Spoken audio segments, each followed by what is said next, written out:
Hello everybody, welcome to today's devotional. Our thought today is about a little discussed term and little discussed activity or sin called gluttony. It's a term you don't really find a whole lot in the Bible, but it is found some, and it's a term that isn't really discussed a whole lot, but I think it's worth looking at today for our devotional. So both terms, or the Hebrew term for gluttony, has actually several different meanings, depending on the context. It means literally to shake or to quake or to be loose, worthless, prodigal, riotous, and based on the context dictates kind of what specific aspect of that is being discussed. So for instance, here in Deuteronomy chapter 21 and in verse 20, talking about children who refuse to obey their parents and they're rebellious and stubborn, they shall say to the elders of his city, "This son of ours is stubborn and rebellious. He will not obey our voice. He is a glutton and a drunkard," here in chapter 21 and in verse 20. This term glutton means, as I said, it means to literally to shake or to quake.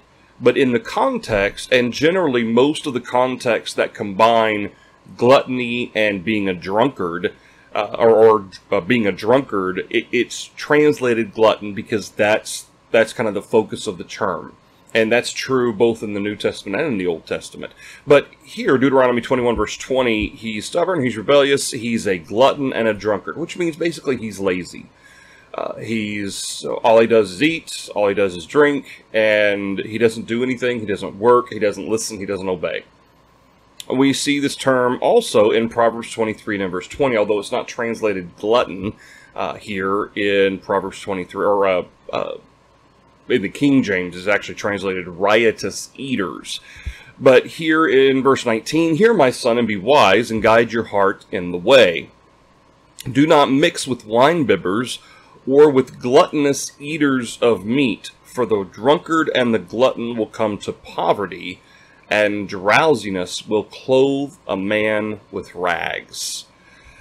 It's interesting because, again, it's still speaking kind of in a more broader sense of laziness, but the specific terms are associated with these types of people. Winebibbers is basically all they do is drink.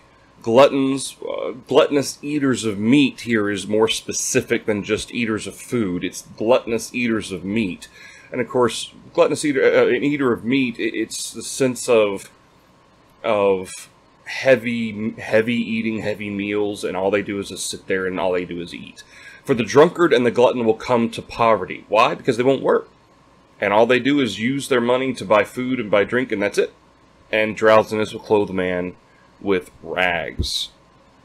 So, compare that to like Proverbs 28 and verse 7.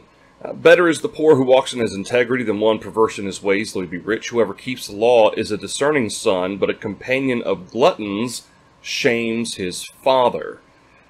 It's interesting because the term here in verse 7, even though it's translated in the New King James as gluttons, isn't really necessarily the specific aspect of what's being brought out.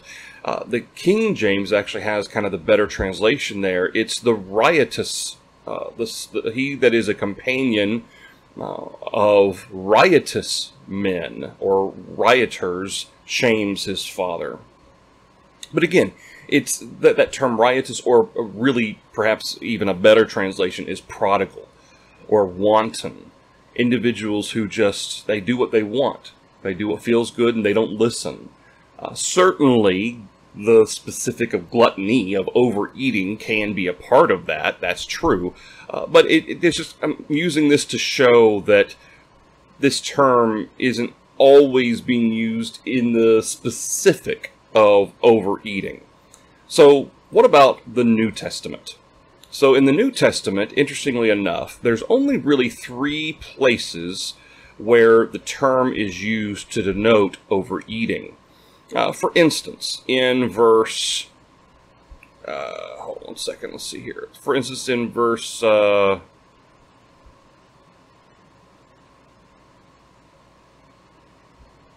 Oh, I'm sorry. I'm sorry. I clicked the wrong button here. There we go. Okay. So in Matthew chapter 11, and in verse 19, starting in verse 18, John came neither eating nor drinking, and they say he has a demon. The Son of Man came eating and drinking, and they say, look, a glutton and a winebibber, a friend of tax collectors and sinners, but wisdom is justified by her children. Okay, so obviously Jesus wasn't a winebibber, and he wasn't a glutton. But the fact of the matter was that Jesus, he was very different from John. John was limited in his diet, whereas Jesus, I mean, under the law at least, he was unlimited in what he could eat and drink. And so Jesus is showing the hypocrisy of, okay, they're going to condemn John and say he has a demon, and then they're going to condemn the Son of Man, who's kind of not necessarily the opposite of John, but isn't quite as limited, again, still under the law, but not as limited. But anyway, it uses the term here, glutton. And this term, here in verse 19, where are we? Right there. So the term here is phagos or phagos, and it literally just means glutton. And the idea of this term carries with it the sense of eating. So the root term of phago is to eat, and just, it's the past and present tense of eat. And the idea is overeating is the specific way in which this term is being used. So the only other time this specific term is used is in the account of Luke, which is the exact same situation. Here in with the Son of Man, it talks about John the Baptist. He has a demon. The Son of Man comes eating and drinking. You say, look, a glutton and a winebibber, friend of tax collectors and sinners. Is that to say that just because that term's only used basically in the same situation, that gluttony's not wrong? No, that's not to say that. But it is interesting to show kind of how the term is being used. The only other time in the New Testament where we have what is traditionally considered a term glutton is in Titus chapter 1 and in verse 12. And this is Paul as he's writing to Titus about the character of the Cretans or Cretans in Crete. But one of them, a prophet of their own, said, Cretans are always liars, evil beasts, lazy gluttons. This is actually a different term than phagos, which has its root to eat. This term, it actually carries with it the sense of belly. In fact, the term is used to denote women who are pregnant. Specifically talking about belly, it's translated womb. In Luke chapter 1 and verse 31, almost all the other times it's the phrase, those who are with child, is this term.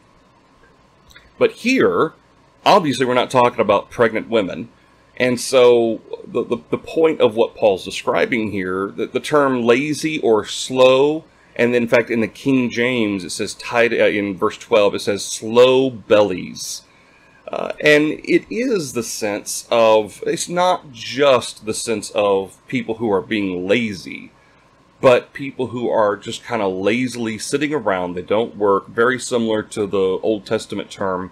And all they do is just eat, all they do is just drink, and that's all they do. They don't do anything else. And I wanted to talk about this a little bit, because first of all, this is something we don't really talk about. There's not a lot, and that's it. I mean, that's it. There's those two terms that are in the same exact situation between Matthew and Luke, and then this term in Titus 1 verse 12 in the New Testament, and then those terms that we looked at in the Old Testament in the context for specifically overeating or gluttony. So, is it sinful, is it wrong to continually overindulge? Yes. And that's going to be true of anything, though. Okay, we often use the phrase, do all things in moderation. Okay, well, there are times like Thanksgiving. Okay, Thanksgiving people overeat. That's kind of the point of Thanksgiving. But it's not necessarily like every day is Thanksgiving, or at least it shouldn't be.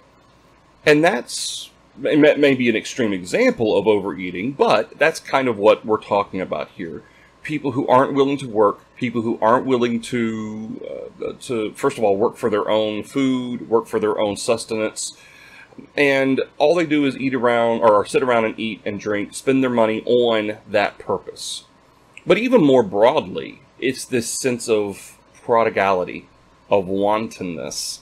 And again, it's translated riotous sometimes in the Old Testament. And again, that's a very broad term, but it can certainly include the sense of individuals who are not following the law, people who are not obeying proper civil law or civil expectation, cultural expectation, and certainly those who are going beyond what would be considered reasonable in terms of their enjoyment of certain things. Okay, anything that we take that might be fine on its own, for instance, food, pie, okay, if you take that to excess, that's a problem. Now, in that situation, a lot of times, that's indicative of a deeper problem. People who give themselves to excess, generally speaking, there's a very broad, very general statement, but usually there's a reason why they do that. Okay, usually they're trying to find an escape. Some people, when they're depressed, they eat chocolate, or they eat food, or they eat ice cream or whatever. And it's not just okay, a little bit and then stop. They overindulge. And certainly there are times where we can train ourselves, train our bodies. It's not necessarily, I don't say necessarily a emotional or mental situation. It's just we've trained our bodies to overeat. And for, certainly, I guess you could say that's relative. In America, we have dollar menus and stuff like that, or at least what used to be dollar menus, in different places we can go to and get as much food as we want. And we have to be careful about that. We have to be careful about excess. However, on the flip side of this, we also, and this is just kind of food for thought, food for thought. I'm punny. So the other flip side of this is judging others to be gluttons. Okay? Just because somebody may be overweight or obese doesn't necessarily mean that they're gluttons. And for instance, I'm a big guy. I need to lose weight for sure. And I'm not going to say that I eat very little and yet I'm still overweight. But having said that, there are certain medications that people take. There are certain physical illnesses or physical diabetes, for instance, that can cause the body to gain weight and make it harder to lose it, even when a person diets or chooses to have reasonable portions or even lesser portions than maybe even are reasonable, and they can still be overweight or obese. And so gluttony is certainly an issue that each individual needs to be aware of as we seek to serve God, that we are careful to avoid a pattern of overindulgence. I don't believe that a day of overindulgence is sinful. Okay, again, within reason, within the context of food, for instance, that, again, this is all things that are allowed under the law of God. But overindulgence on Thanksgiving, okay, but a pattern of overindulgence, especially if you combine that with refusal to work, a refusal to laziness, basically, that is gluttony. And certainly as individuals, we have to be careful of that in our own lives. And I think we need to be teaching our kids about that as well, to be aware of that, because gluttony is not often discussed. And there may be a reason. One of the reasons why it's not often discussed is for fear of the perception of accusing people of being gluttons, especially here in America, because there is an obesity crisis in America, at least obesity relative to what doctors say should be our standard weight. Generally, Americans are over that, or at least they were far more. I think it's starting to come down a bit. People are more aware. But we have to be careful of judging gluttony in others. Because just because, as I said, somebody is overweight or obese doesn't make them gluttonous. There are other extenuating circumstances for a lot of people. Now, granted, sometimes diabetes can be caused by gluttony. So you kind of bring that on yourself. But just because somebody's overweight doesn't mean that they're guilty of overindulging, a pattern of overindulging, or that all they do is just sit around and eat all day.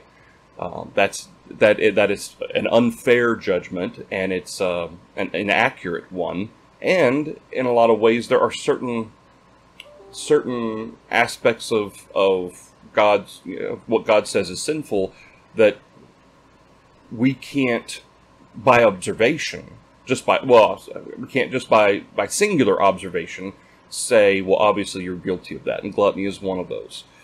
So we just need to be careful about that. Anyway, that's the devotional for you today. Is this something that kind of came to mind? Nobody's called me a glutton or anything like that. So this is I'm not preaching at anybody, but it's just one of those things that kind of popped into my head because I'm kind of self-conscious sometimes about my weight, especially as a preacher. And if when I'm preaching on self-control or something like that, sometimes I wonder if there's visitors in the audience. I don't think any of our brethren at our congregation would think this, but certainly there may be some visitors. Oh, preacher, you're talking about self-control. Obviously, you don't control yourself at the buffet, and that's not necessarily the case. And I'm one of those cases where there are extenuating circumstances where it makes it difficult for me to lose weight. And so it's just one of those things that you got to kind of be aware of that, be careful what you say to people who may be obese or overweight, that you don't imply that they are that way simply because they overeat. That is an overly simplistic thought process. But, as I said, we also need to talk about gluttony, not ignore it or avoid it for fear of people thinking we're accusing them of gluttony. We still do need to make people aware of the sinful aspects of gluttony. All right, our next devotional, Lord willing, will be on Monday at 6:30. Hope to see you all then. Thank you, everybody.